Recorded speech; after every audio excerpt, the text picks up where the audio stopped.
Bonjour, frères et sœurs.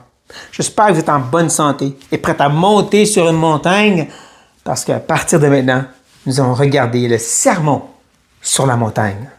Un beau gros texte dans lequel nous devons au moins réfléchir à quelques éléments avant de s'asseoir puis écouter le Seigneur. Que premièrement, on comprend que ça dure 3 chapitres. Si tu le lis à haute voix, ça prend 15 de minutes. Fort probablement, presque certainement, il a duré plus longtemps que ça, son sermon. Que ce que nous avons dans ces 3 chapitres, c'est plus ce que l'Esprit veut nous donner du sermon. Une version, je peux dire, rétrécie. C'est important, ça veut dire que voici ce que Dieu voulait nous donner du sermon sur la montagne. Il est aussi bon de se rappeler que qui est devant Jésus? On peut lire dans les 2 premiers versets. Jésus fait venir ses disciples à lui, ceux qui le suivaient, premièrement. Et que oui, en même temps, il y avait une foule aussi qui s'était venue pour s'asseoir de même. Donc, on comprend, il y a premièrement les disciples qu'il adresse, mais il semble avoir la foule aussi, curieux, intéressés, mais pas vraiment des disciples. C'est important. Parce que souvent, les gens se posent des questions. Comment qu'on comprend, comment qu'on saisit, qu'on applique ce sermon sur la montagne? Certains vont dire, ça, c'était pour des Juifs seulement, pas pour nous. Pourtant, c'est là qu'on trouve le Notre Père. Et tous sont prêts à dire, cette prière, c'est pour nous. Donc, il y a un problème. Donc, on va dire, non, c'est pour des chrétiens. Le problème, les chrétiens n'existaient pas encore. Par le ministère terrestre de Jésus, les disciples qui le suivent, c'est autre que ce que nous sommes présentement après la résurrection et l'ascension de Jésus. Donc, c'est pas des chrétiens. Comme je dis, qui est devant lui? T'as des disciples qui n'ont pas tout compris sur qui est Jésus et t'as la foule qui se questionne. Et je pense que c'est comme ça qu'on peut mieux comprendre le sermon ici. Que Jésus est en train de, premièrement, inviter certains à rentrer par la porte étroite. De devenir des disciples, de venir à croire en lui. Mais qu'en même temps, pour ceux qui croient, il dit, voici c'est quoi la vie d'un disciple. Et encore là, il y a la réalité qui dit ça à des Juifs qui sont disciples. Parce qu'il parle d'aller au temple, justement. Ce que nous, on ne fait pas. C'est gardant toute cette information en tête, on va pouvoir mieux comprendre ce fameux sermon sur la montagne. Et aujourd'hui, on commence avec l'introduction. Ce qui est appelé les béatitudes. Parce que chacune de ces énoncés commence par cette expression de béni ou heureux. Le mot, c'est mercurion dans le grec. Et l'idée, c'est justement d'être béni, d'être heureux, d'être comblé ou complet. Jésus veut donner aux gens devant lui, la foule, les disciples, comment vraiment être comblé et satisfait spirituellement. Et je ne veux pas regarder chaque énoncé un après l'autre. Je ne crois pas que c'est la façon de l'approcher. Ou comme d'autres ont proposé, les étapes à suivre pour vraiment être satisfait. Non. Je pense qu'en regardant ensemble, nous allons voir comment ils sont vraiment regroupés. Même 3 groupes, je dirais. Le premier nous parle d'une attitude intérieure pour être comblé. Ensuite, des actions extérieures. Et ultimement, une réaction des gens devant nous. Attitude intérieure, action extérieure et la réaction des gens autour de nous. Donc, gardez ça en tête. Et là, on va regrouper les 3 premiers. Qui nous dit, heureux les pauvres en esprit, car le royaume des cieux est à eux. Heureux les affligés, car ils seront consolés. Heureux les débonnaires, car ils hériteront la terre. Heureux ceux qui ont faim et soif de la justice, car ils seront rassasiés. Comme je dis, il semble vraiment parler d'une attitude intérieure pour être béni ou heureux. Il parle des pauvres en esprit, de reconnaître que devant un Dieu saint, on n'a rien à lui offrir. Spirituellement parlant, tu es pauvre. Tes bonnes œuvres sont des vêtements souillés, ça nous dit dans Isaïe. On n'a rien pour Dieu qui dit bon et fidèle serviteur en nous-mêmes. Qui va bien avec l'idée d'être affligé. Le mot parle vraiment de mener deuil.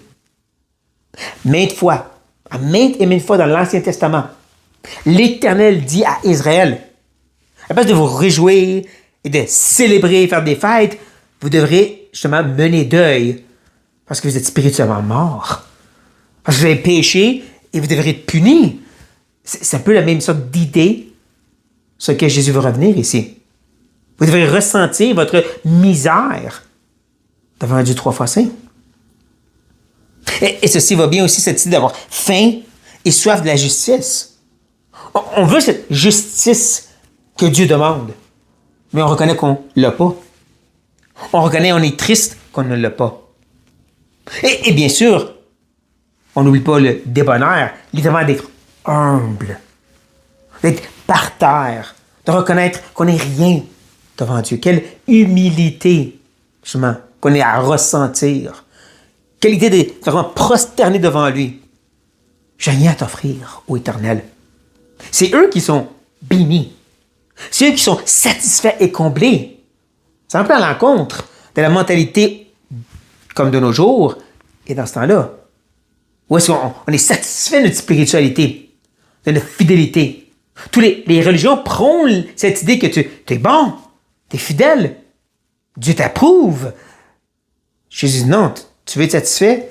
Reconnais que tu es un misérable pécheur qui n'est pas juste devant Dieu. Et c'est là qu'on a une récompense. Les récompenses qu'ils nous ont présentées, quand on les regarde, ils sont futurs.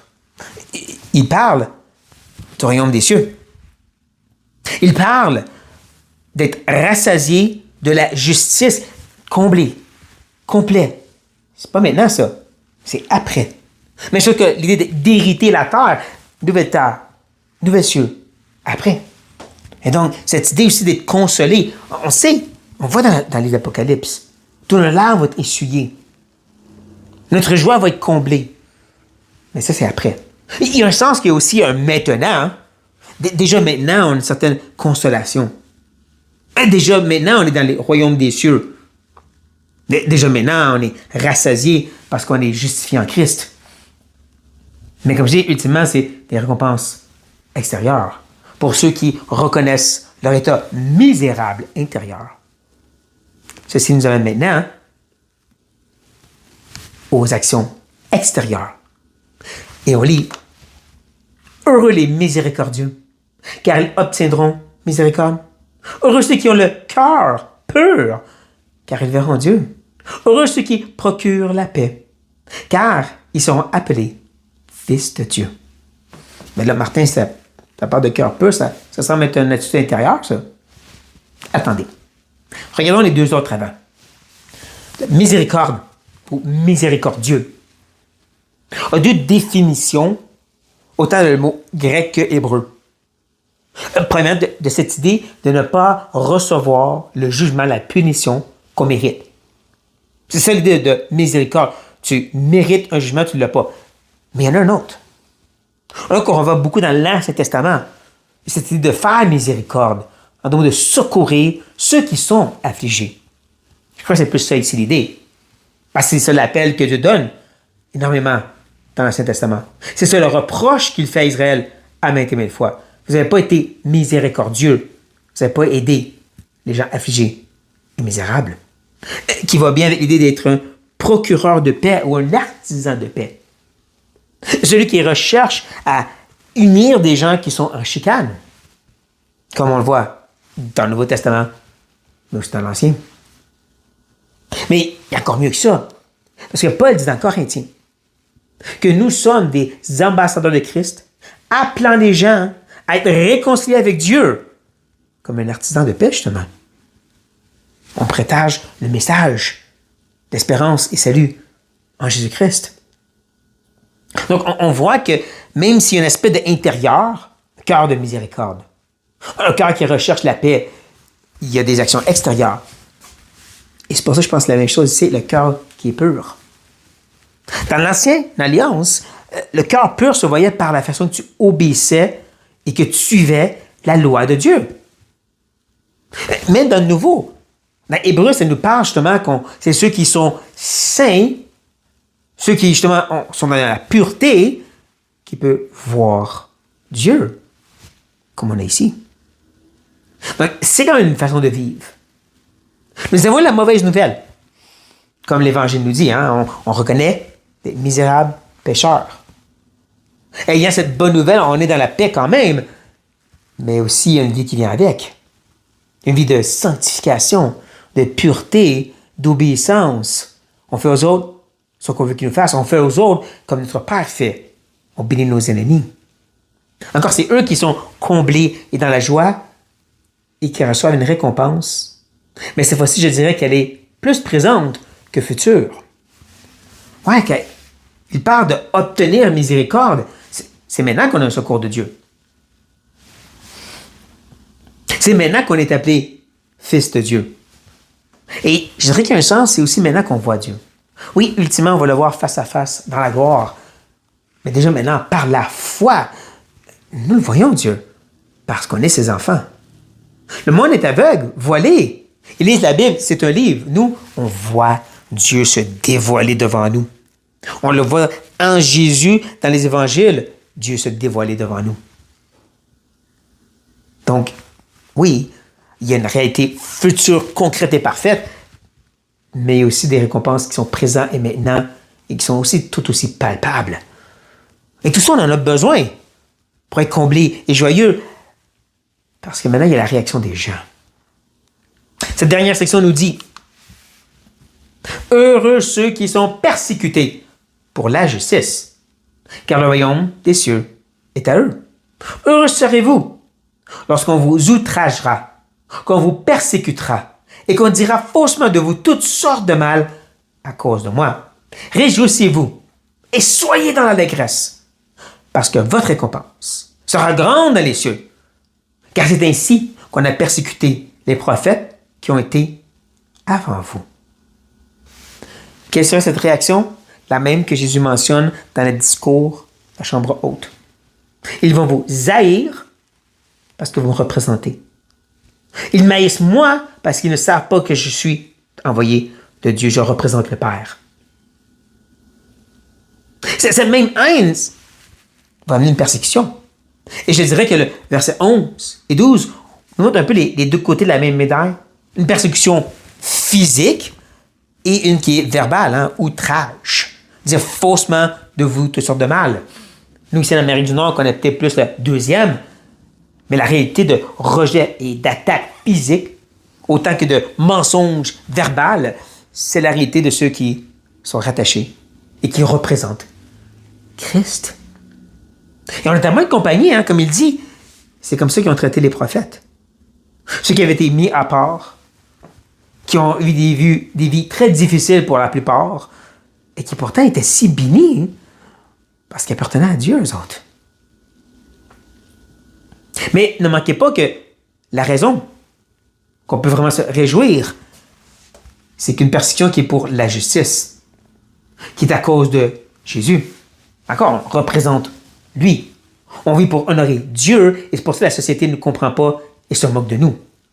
C'est bien bizarre, vous les chrétiens. C'est des choses fausses contre nous. Pas juste parce qu'on est dérangeant, encore pour la justice, parce qu'on vit comme Dieu nous demande, parce qu'on représente son nom.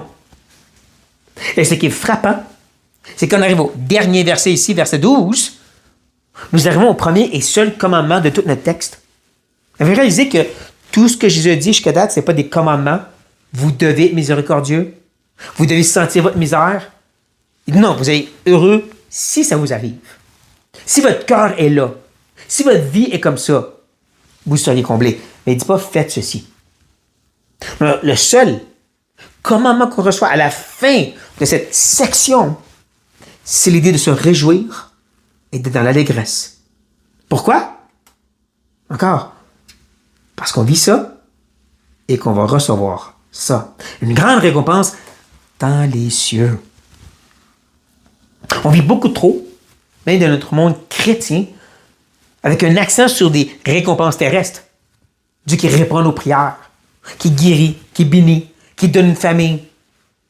Jésus dit non, ta réjouissance, ton allégresse, ta raison de louer et adorer Dieu, c'est pour qu'est-ce qui s'en vient après. C'est là que tu vas trouver ce comble et cette satisfaction, même dans la misère, en te donnant pour des gens qui ne te veulent pas et qui te persécutent. Les trois éléments ici. Parce que tu t'attends à ce qui vient après. C'est pour ça que tu peux être satisfait et heureux dans ces choses, parce que tu regardes après. J'espère que ça vous parle, frères et sœurs. Parce que comme je dis, en tant que chrétien, on est supposé goûter à cette satisfaction, cette joie, d'être comblé dans notre état misérable de pécheur ayant besoin de grâce. Comblé quand on se donne et qu'on est rejeté, parce que qu'est-ce qui nous attend après? Oh, que ça parle dans nos cœurs et que ça nous aide à avancer ce pas éternel de gloire devant ces souffrances momentanées, comme Paul dit dans 2 Corinthiens. Sur cette note, soyez bénis.